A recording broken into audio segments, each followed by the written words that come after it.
sobrang stress na ba si Nanay Lorna sa prank nila? Nasa bahay pa ni Edito si Nanay Lorna at natutulog. Ayon kay Edito, magluluto muna siya ng agahan para sa kanila. O kakainin niya si Nanay Lorna dahil alam niyang gutom na ito at hindi pa kumakain mula nang umalis sa kanilang bahay. Nasabi ni Nanay Lorna kay Edito na ayaw niyang kumain.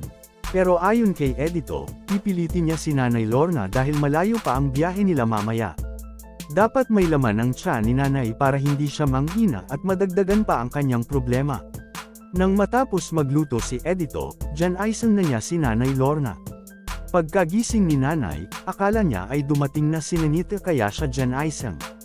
Pero sabi ni Edito, wala pa si Nanita. Hihintayin pa nila si Sir Paul na paparating sa lugar nila. Kailangan talagang kumain si Nanay Lorna dahil mahaba pa ang biyahe. Nagsandok si Edito ng kanin at ulam para kay Nanay. Pero sabi ni Nanay Lorna, wala talaga siyang ganang kumain dahil sa pagkawala ni Nanita. Ayon kay Edito, sobrang pagod na ng katawan ni Nanay kaya hindi siya pwedeng pabayaang hindi kumain. Kahit kaunti lang, basta may laman ang tiyan. Tinimplahan pa siya ni Edito ng kape para mainitan ang sikmura. Sabi ni Nanay Lorna, hindi niya kayang pilitin ang sarili niya. Wala talaga siyang gana hanggat hindi pa nila natatagpuan si Nanita. Sinaway siya ni Edito at sinabing ang tanging kapital natin ay ang katawan.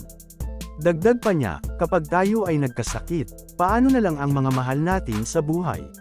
Sagot ni Nanay, gusto lang talaga niyang makita si Nanita. Sabi naman ni Edito, kung ilang buwan na hindi magpakita si Nanita, ano na lang? Mamamatay ka na lang dahil ayaw mong kumain.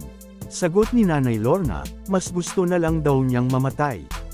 Tinanong siya ni Edito, paano na lang ang mga apo mo? Ikaw lang ang inaasahan nila.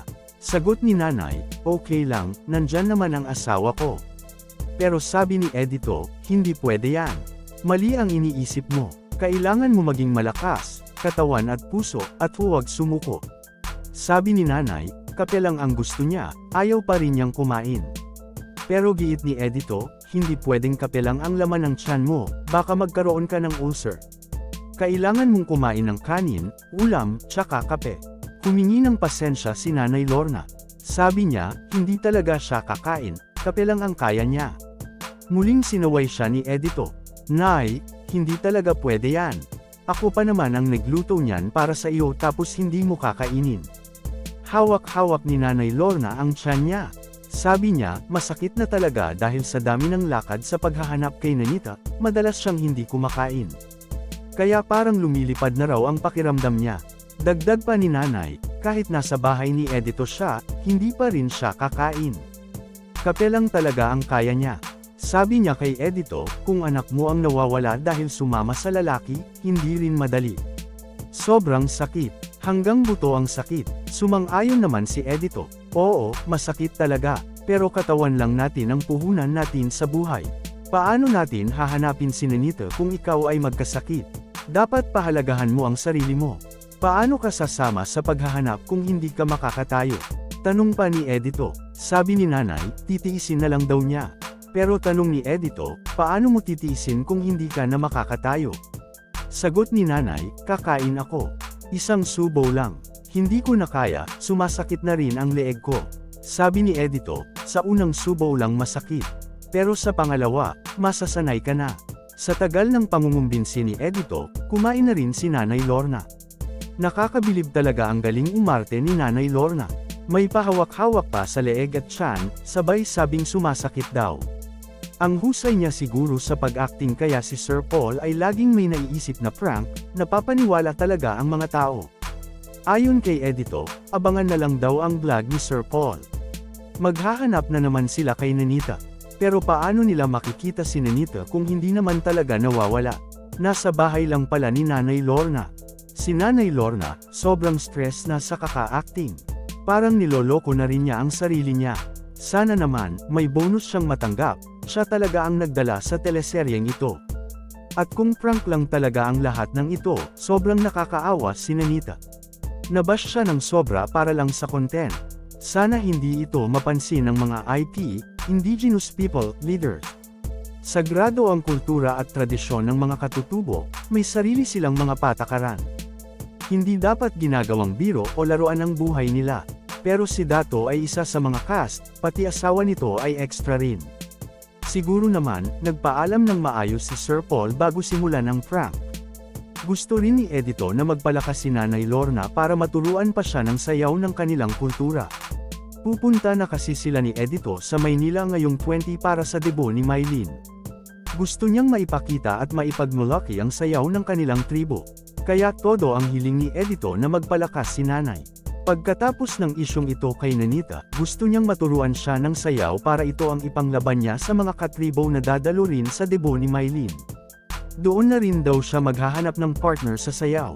Dagdag pa ni Edito, habang nandito pa sila, hindi sila titigil hanggat hindi nila nakikita si Nanita. Hindi rin nila masisisi si Nanay Lorna sa nararamdaman niya. Pero hindi rin masisisi nila Sir Paul at ang PB team kung prank man ito, dahil marami na ring taga-suporta, lalo na ang mga nanay, ang nadala at naapektuhan. Nag-aalala sila sa nangyari kay Nanita. Samantala, sobrang excited na si Mylene para sa kanyang debut. Ayon kay Mylene, kakaiba talaga ang kanyang nararamdaman, parang nakakatawa at nakakaiyak. At hindi na maipaliwanag kung gaano siya ka-excited para sa kanyang kaarawan. Hindi na rin niya napigilan ang kanyang emosyon at tuluyan na siyang napaluha habang sinasabi na marami na ang bumabati sa kanya kahit malayo pa ang kanyang kaarawan. Masaya rin at sabik si Mylene na makita ang mga taong dadalo sa kanyang debut, lalo na't maraming inimbitahan si Sir Paul, kabilang na ang ilang subscribers na nanonood sa kanila. Kinabukasan, hinatid sila ni Tito Hearns sa kanilang bagong paaralan dahil pasukan na. Makikitang naglalakad lamang sila papunta roon dahil malapit lang naman ang paaralan nina Mylene at Russell. Kitang-kita rin ang pag-aalaga nina Tito Hearns at Ma'am Nida sa dalawa, dahil kahit naglalakad lang sila ay sinisigurong hatid sundo ito, dahil alam naman nating lahat na delikado na ang panahon ngayon, lalo na para sa mga kabataang babae. Mainit man ang panahon, may dalang payong sina Russell at Mylene para hindi gaanong ninaitan. Pagdating sa paaralan, hindi agad umalis si Tito Hearns at sinabi nina Russell at Mylene na kinakabahan sila sa unang araw nila sa bagong eskwelahan. Ipinaliwanag naman ni Tito Hearns na normal lang nakabahan lalo na bilang mga transferee. Pero sa mga susunod na araw ay masasanay din sila at magiging komportable. Kinagabihan, sinundo rin sila ni Tito Hearns sa labas ng eskwelahan bandang alas 7 ng gabi, at tulad ng dati, naglakad lamang silang pauwi.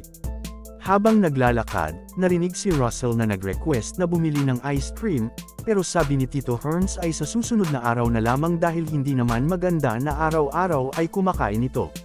Sana nga ay gabi-gabi silang sinusundo ni Tito Hearns upang masigurado ang kanilang kaligtasan, lalo na't hindi natin alam kung sino-sino ang mga tambay sa bawat kanto na may hindi kanais-nais na intensyon.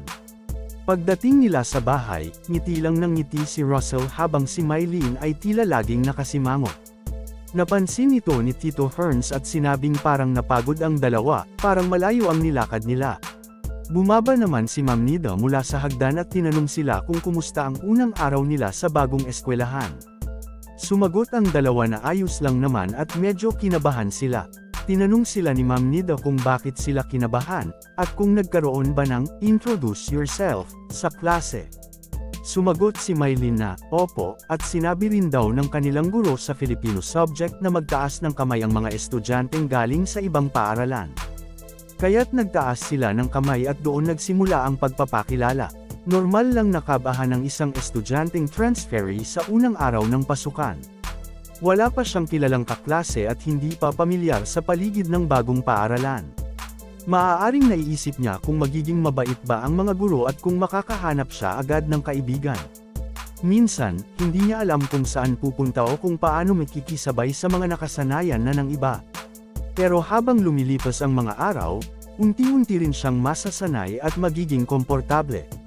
Sa bandang huli, magiging bahagi rin siya ng bagong komunidad na kanyang kinabibilangan.